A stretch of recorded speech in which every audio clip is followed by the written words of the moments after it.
Our standard rack, you're going to get a set of J-hooks, and you have a couple of choices with your J-hooks. You can get a power or an Olympic J-hook, depending on how deep the dish you want it to be. Both will accommodate up to a 2-inch bar.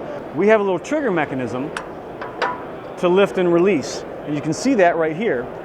It goes into these holes. The nice thing is, so it locks into the rack, it just slides in, but then it stays. So it's not going to just come out. Very safe, very simple, very effective. These are our external safety bars. On a full cage, we'll have one that goes inside and encompasses the entire cage.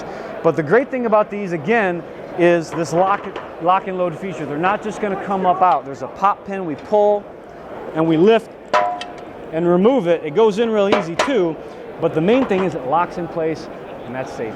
One of the great new features that we've come out with in the last couple of years is our fold to store utility bench. This thing, as you can see, folds to store up out of the way. This fits in most of our rack configurations. You hit your release mechanism and you simply fold it down. So on this side here we have a lever that you can pull up and telescope it in and out.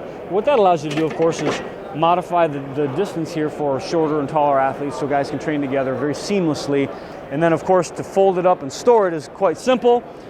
We just telescope it back to the storage position, flip up, store it out of the way. Comes standard with a pull-up bar. It'll come standard with hanging bar storage. It comes standard with band peg attachments, etc.